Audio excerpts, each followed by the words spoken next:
Мелькающие кусты, подштопанный асфальт и мягкие контуры холмов по сторонам вполне европейского по маркировке шоссе Е50, соединяющего Мукачево и Ужгород, сменяются благолепными видами фрагмента рая, по представлениям любого человека, туда не торопящегося и имеющего о нем весьма неясное воображение.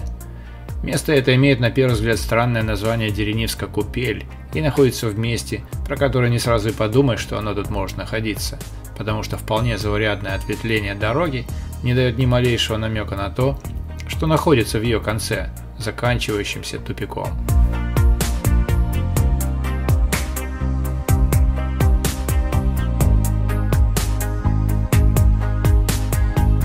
А в тупичке находится огражденная и хорошо охраняемая территория, известная во всем Закарпатье. Известность распространяется шире географически и глубже исторически, благодаря свойствам минеральных вод, обнаруженных здесь еще хорошо до петровские времена. Уже тогда воду доставляли во дворец Габсбургам, о чем имеются письменные свидетельства. В общей сложности 6 государств поочередно владели этими землями в течение следующих столетий.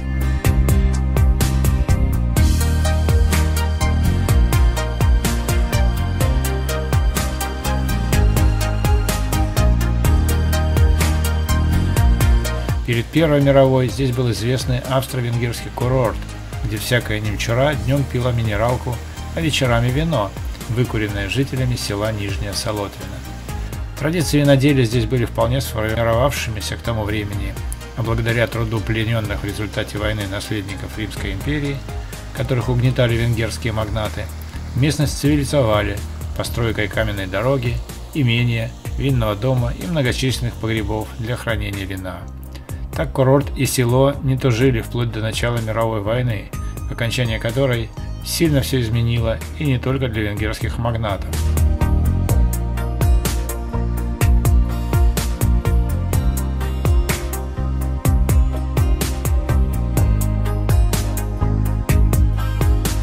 При Советах во второй половине 20 века Купель была популярна во всем Союзе и известна как санаторий-кооператор. Коллапс империи зла и внезапно, как плод с дерева упавшая независимость, на какое-то время выбили санаторий из седла благополучия. Дела и строения пришли в упадок, обделенные вниманием основных приватизаторов, привлеченных более лаковыми объектами недвижимости и производства. Но в начале нулевых, когда строптивых отстреляли и по-крупному все поделили, дошли руки и до деревницы. С привлечением иностранных инвестиций и местных влияний курорт как феникс восстал из пепла забвения в 2015-м после почти 10 лет реконструкции и нового строительства.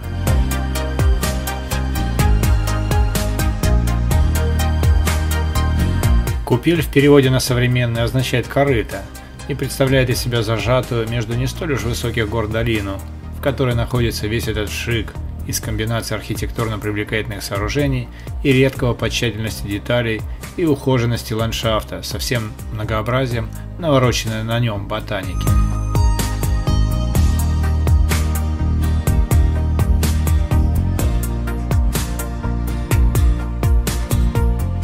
Для гостей владельцы предлагают немало развлечений.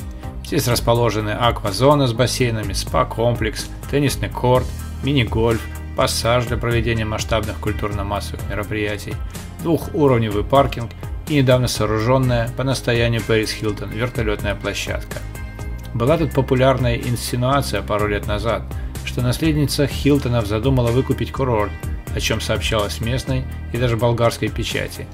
Но пока, кроме пустующей площадки, перспективы реализации этой привлекательной для хозяев и жителей села идеи остаются вполне себе туманными. Одно из транспортных средств на парковке как раз то, на котором мы сюда прибыли, а один из 44 апартаментов в этом теремке – тот, в котором мы останавливались. Любой молодой человек, вышедший из этого легкомысленного возраста еще до окончания прошлого века, легко поймет и оценит обстановку и настроение старых друзей, проживающих на разных континентах и встретившихся наконец после нескольких лет разлуки, легко сегодня списываемых на пандемию и изоляцию. А можно ли лучше провести время, чем прокатиться по некоторым привлекательным туристическим местам в украинских Карпатах? Это одно из таких.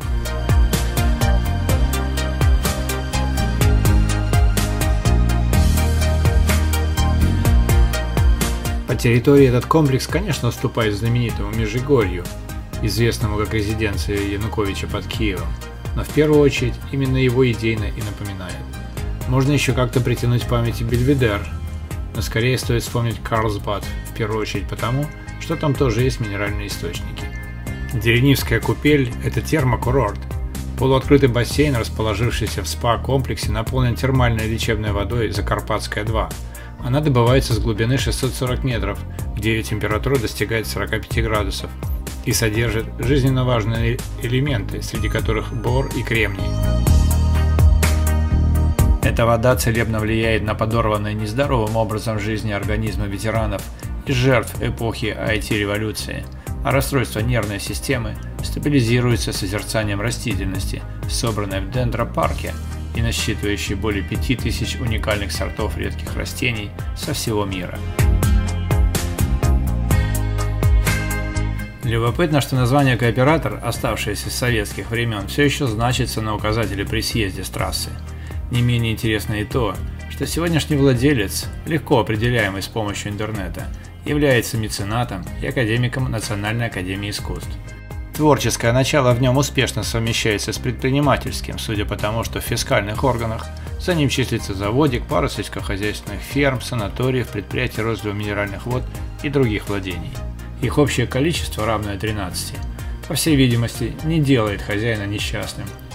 Так же, как и не смущает меня осознание и примирение с тем, что какое-то количество шансов в жизни упущено навсегда, и практически все умышленно.